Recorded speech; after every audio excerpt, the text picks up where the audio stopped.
Hello there, everyone, and welcome back to the Weekly POV. This is Josh, and I am flying solo today, but that's all right. On today's show, I am going to be talking about Ant-Man and the Wasp: Quantumania, which I really enjoyed. I'm also going to talk about all the Super Bowl trailers that we got during the Super Bowl because we didn't talk about that last week. And I'm also going to be reviewing episode 6 of The Last of Us titled Kin. But let's dive right into Ant-Man and the Wasp: Quantumania. This isn't necessarily a full review of the movie, but I do want to give some of my thoughts and everything on it.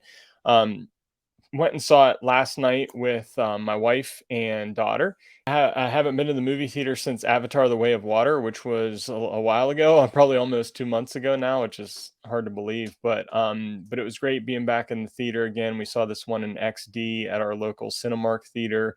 That we have the movie club that we're subscribed to, which I definitely recommend if you have a Cinemark near you. But yeah, I'm really glad we saw it in this format because this movie was visually stunning. I mean, I was very impressed with it visually, and most of the film is spent in the quantum realm. And I'm going to give some of my general thoughts at first. I might get into some spoilers a little bit though, so when I get to that point, make sure you've seen the movie before you continue on here.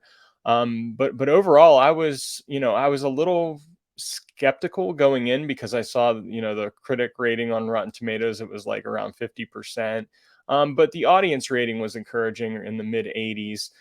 So I just kind of was aware of that going in, but I really enjoyed it. I had a really good time with this. I've enjoyed the Ant-Man movies, and I think this one just went to another level and was on another scale, bringing in Kang as the villain. And this is the movie I feel like I've been waiting for since Loki ended. And we got that reveal about Kang, and then I heard all these things about Kang the Conqueror because again, I'm not a huge comic book reader. So this again, I was waiting to see him show up, and finally he does here. And I thought he was just great as a villain. Jonathan Majors just knocked it out of the park. I think he's right up there with Thanos as a villain, and I'm excited to see now that maybe there's actually going to be some structure to this next phase 5, where I felt like phase 4 was a little bit messy and kind of all over the place. And I like to get back to this structure with a kind of a main villain, going forward in the MCU. So if you're out there thinking to yourself, should I see? I'm not a huge Ant-Man fan. Do I need to see this one? Yeah, I think you really need to see this one to get the full view of what the MCU is going to be in this phase. And it also, like the other Ant-Man films, this has some really good comedy in it. I really enjoyed the comedy aspects of this movie. We also get, some of the cast that we have in this movie. Paul Rudd does a great job once again as Scott Lang and Ant-Man. Loved him. Evangeline Lilly as Hope Van Dyne.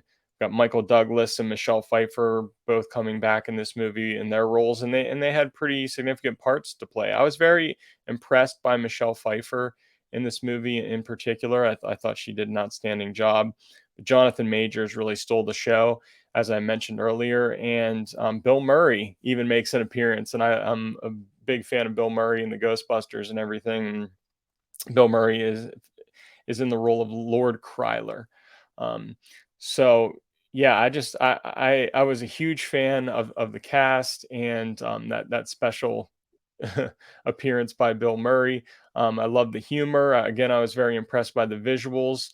I also just really like the story here. It's when you think about the quantum realm, for me, it can be kind of daunting and it can feel like overwhelming with all these multiverses and the quantum realm. I'm like, how is this, Um, but they managed to keep the story relatively straightforward and pretty easy to follow. And so I enjoyed that as well. I think they did a nice job with that, and just the world building here. And there's I said this to Brittany last night that this movie is weird, but in all the right ways. It's kind of bizarre, but I liked it. I really enjoyed that about it. And so there were a lot of things I liked about Ant-Man and the Wasp: Quantumania. And so a big part of the story was this kind of new family that's been forged in a way, with Scott Lang and his daughter Cassie and Hope, and they're kind of this um, family that's working together in this movie quite a bit. And Cassie, I enjoyed her as a character. She was pretty tough, and she had a big role to play in this one too. And I think one of the things that really got me about this movie was the father-daughter relationship, because I have one child and her name is Sydney, and she's um, a very special person to me. And just all those father-daughter moments definitely hit home for me, and gave this like a definite emotional impact for me as well. Um, like I said, the moments between Kang and Scott Lang here were great. Every time Jonathan Majors is on the screen, it just elevates the movie to another level. And yeah, I mean, I I can't say enough good things about that character. Um, One of the surprises from this movie was the character of MODOK. Again, I'm not a comic reader, so not familiar with this character. I'm assuming it's part of the comics, but spoiler warning here: we have the villain from Ant-Man, the first Ant-Man movie, comes back in this MODOK form, and was just hilarious, but like frightening at the same time. And it was just another one of those scene stealers for me. Um, so yeah, there was definitely some good stuff in this movie that I really enjoyed. And there's a mid-credit scene and a post-credit scene, so make sure you stick around for those. Again, another spoiler warning here: the mid-credit scene kind of just shows you the threat of Kang. Even though Kang is seemingly defeated at the end of this movie, um, you see that there are multiple variants of Kang in the mid-credit scene. And then the post-credit scene, we get to see Loki again, and looking at one of those other variants. So I love how it's like tying back into the Loki series. I'm really excited to see Loki season two. And again, this is really what I wanted to see, was all this coming together with the multiverse and with Kang and everything. So I really enjoyed this movie. I'm definitely recommending it. That is my recommendation for this week.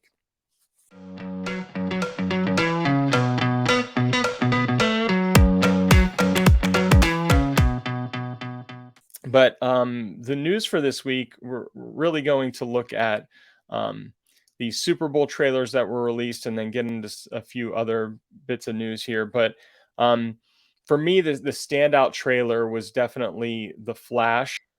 I think this was my favorite trailer that was released during the Super Bowl, and it got me really pumped. Adam and I had this discussion about, are we still as excited about this movie, given everything that's been going on with Ezra Miller? But I have to say that I'm even more excited now after seeing this trailer. Like, um, seeing how it's tying back into, the Zack Snyder Batman universe with Zod and everything, and we have Ben Affleck in there as one version of Batman, and then as we have Michael Keaton coming in to play Batman. I'm guessing it's in some other timeline or something like that.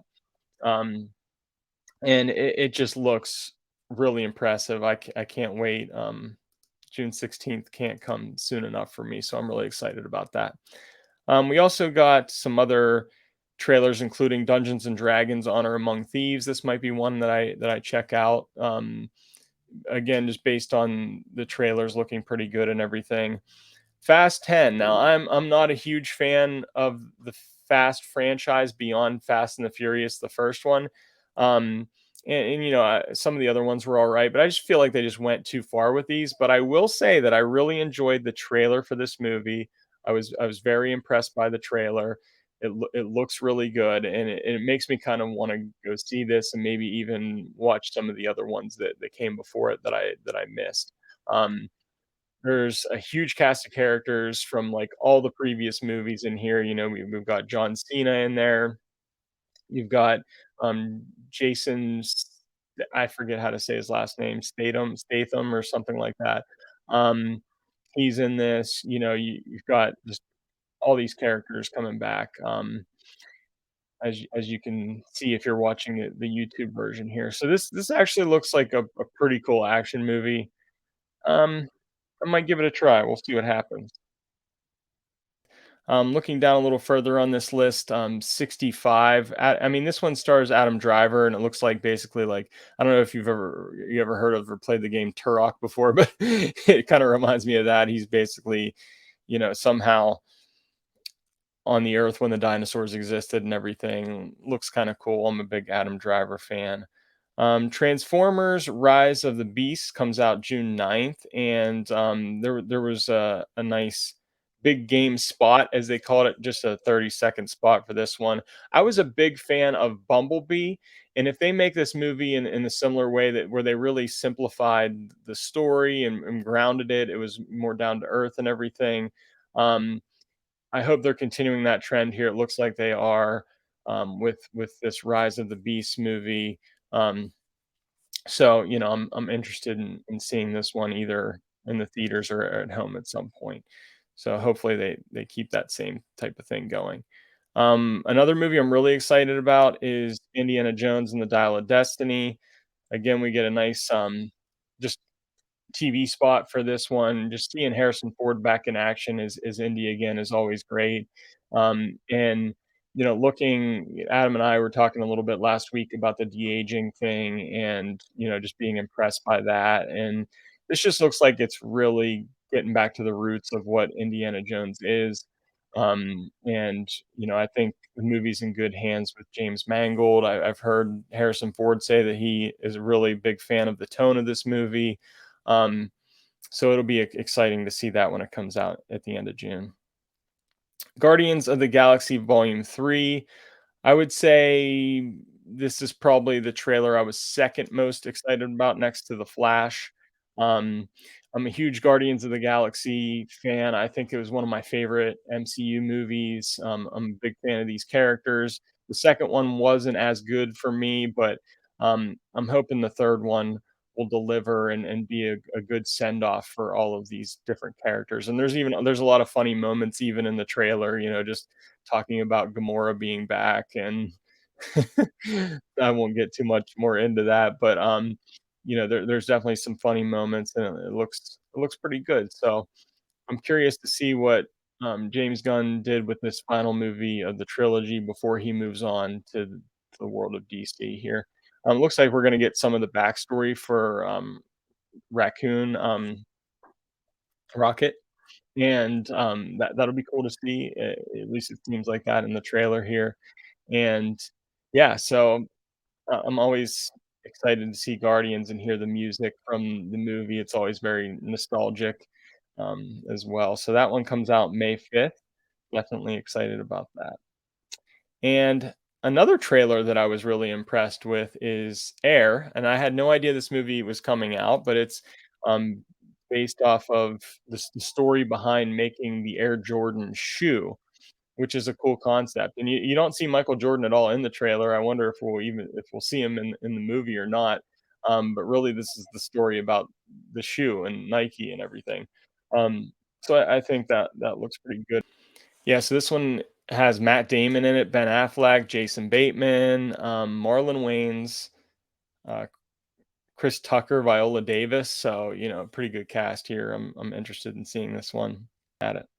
So those were the main ones that I was really interested in from the Super Bowl. But what did you guys think of the Super Bowl trailers that came out? Which one were you most excited about? Which one got you on board for a movie maybe you didn't think you were? Okay, so in the news this week, we have box office results for Ant-Man and the Wasp: Quantumania. It did very well. It didn't do quite as well as expected, I don't think, but over the 4-day weekend, it made $118 million domestically, which is good enough for fourth best, the fourth best President's Day weekend opening ever per deadline, and which is better than the original Ant-Man and Ant-Man and the Wasp, but didn't make as much as a comparable movie, Doctor Strange and the Multiverse of Madness, which made 187 million. Um, but worldwide, it did make 225.3 million so far. And again, it's lower than projections, but um, the comingsoon.net here mentions that it's 47% score on Rotten Tomatoes, and its cinema score of B might have, you know, contributed to those lower numbers. But I really enjoyed it. So I guess you just have to judge for yourself on some of these things. Avatar: The Way of Water topped Cameron's own Titanic, and it currently is sitting at 2.243 billion worldwide. So it is now the third highest grossing film of all time worldwide. So that's the box office update. And let's continue in the MCU here. We have an update from Kevin Feige about the Disney Plus shows that they're going to be possibly spaced out more going forward. So let's take a look at that. Okay. So speaking to EW, Marvel Studios, Kevin Feige said, I do think one of the powerful aspects of being at Marvel Studios is having these films and shows hit the zeitgeist. He says, but we want the MCU projects to really stand out and stand above. So people will see that as we get further into phase 5 and 6, the pace at which we're putting out the Disney Plus shows will change so they can each get a chance to shine.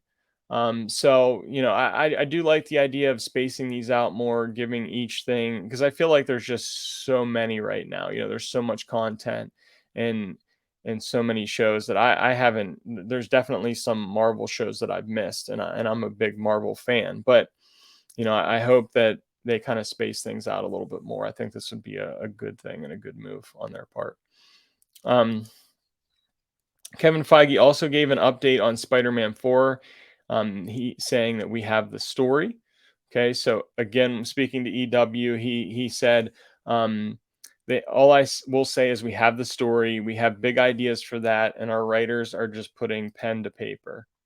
Okay, so that's good news for Spider-Man fans, and it looks like at least they're in the process of creating Spider-Man 4. Okay. So that wraps it up for the news this week. And now we're going to head into my review of The Last of Us Episode 6.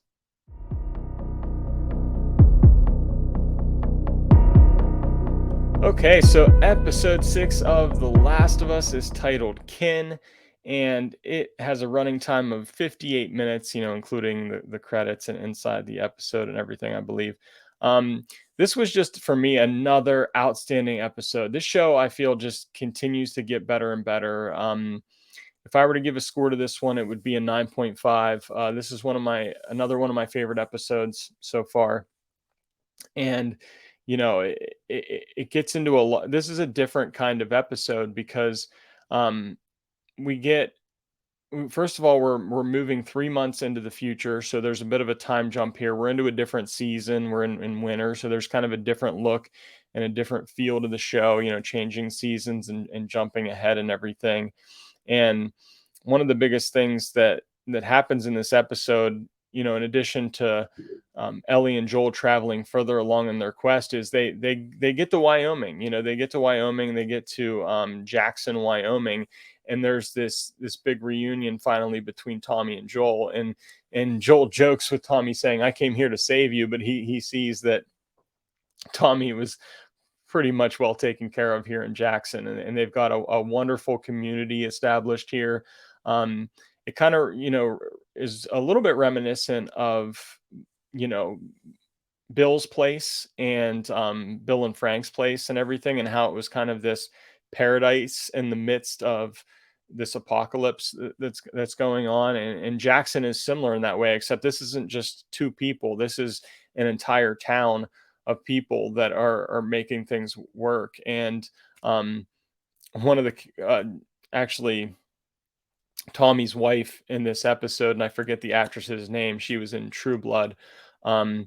She basically says, "Yeah, this is a commune. We're communists." And I don't know if she was joking or being serious about that, but it really is like this has become a collectivist society where everybody shares everything, and they're all just working together. And I think that type of thing can work maybe in a small like place like this that where everything is contained.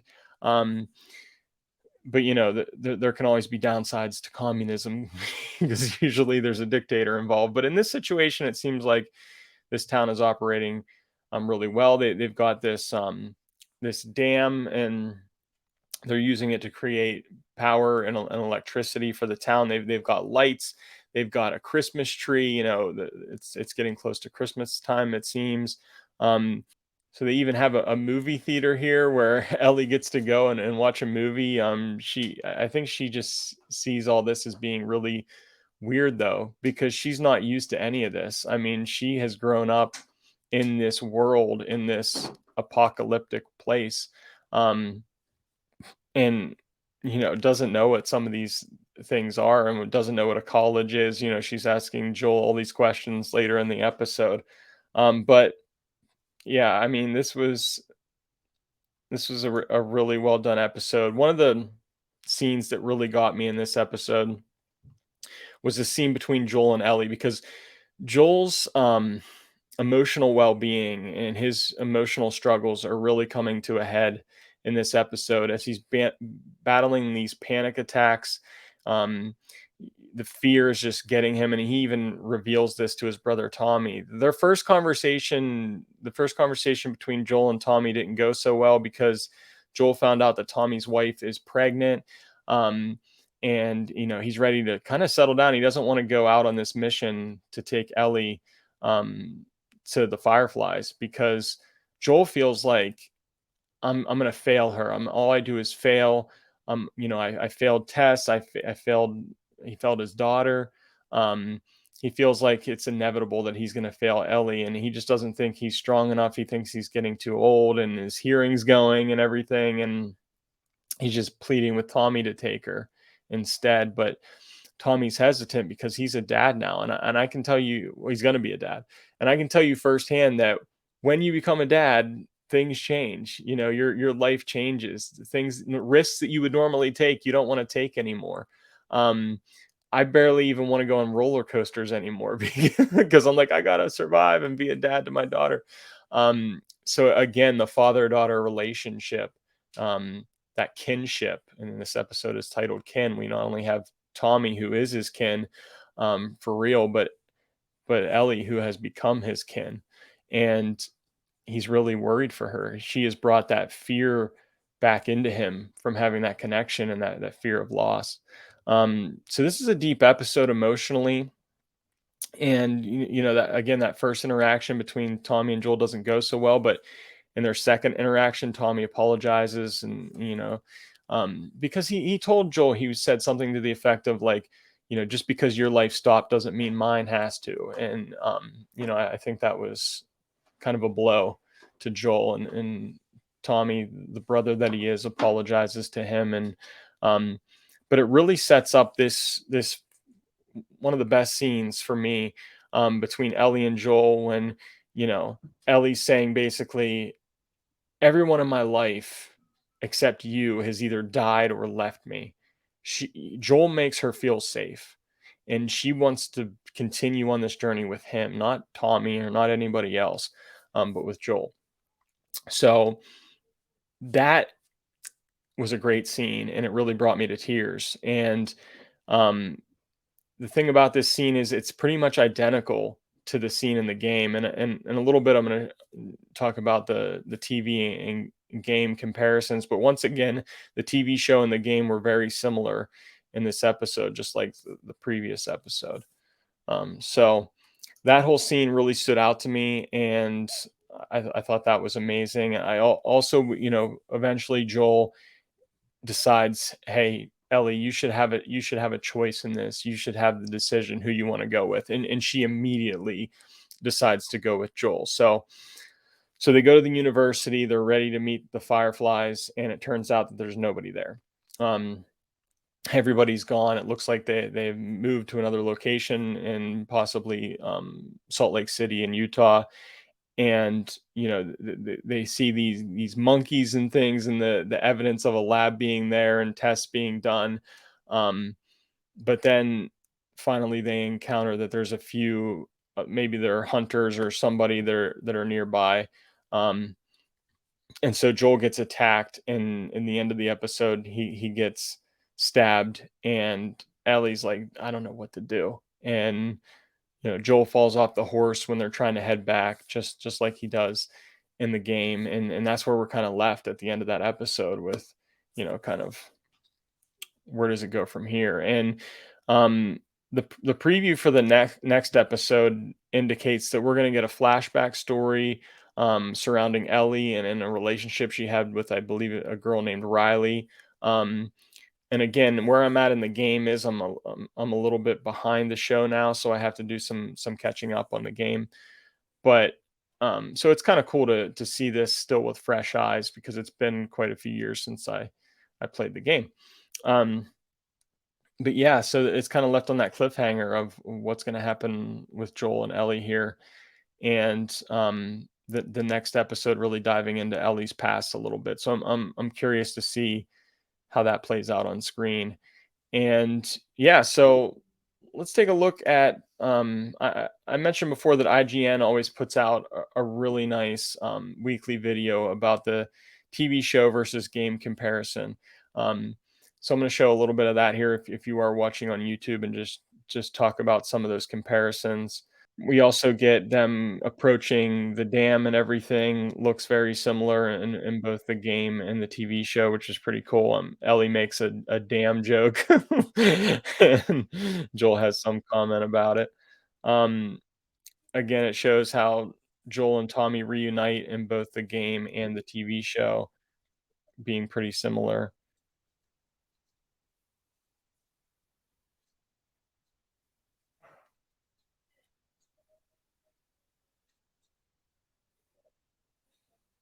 Okay, so obviously Joel and Tommy have that conversation about her being immune in both the show and the game.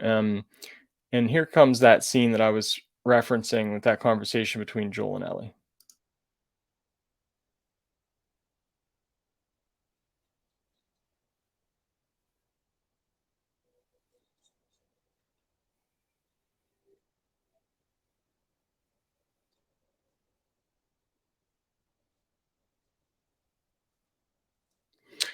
So that scene was basically word for word, and the inside the episode and everything. Craig Mason and Neil Druckmann really talk about how there were certain things in the game that they just wanted to be exactly the same in the show, and I think for in that scene for good reason.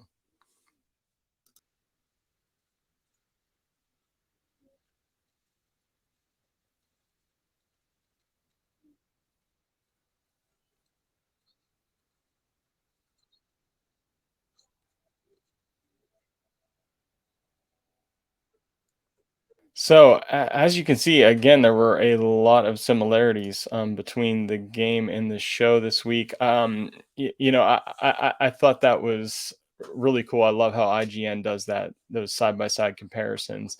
Um, and I love that so much remains true to the game in this show, for the most part. It's great to see an adaptation of a video game that really stays faithful to it for the most part, and I think they've done a tremendous job with this show so far. And I'm excited for the remainder of this season. But what did you guys think of episode 6 of The Last of Us? Let me know in the comments below. And that pretty much wraps it up for the show today. So I want to thank you so much for tuning in and for being a part of this week's show. If you're looking for me on social media, you can find, of course, you can find us on our YouTube channel From a Certain Point of View. On Facebook, it is From a Certain Point of View as well. On Twitter, it's at Certain POV Pod, or you can send us an email, and that's certainpovpod@gmail.com. From a Certain Point of View is also a proud member of the Red 5 Network, and they can be found on Twitter at Red 5 Network. Plenty of great content over there to check out. Be sure to stay tuned to From a Certain Point of View for your movie and TV news reviews and points of view. Everything I said today was true from a certain point of view.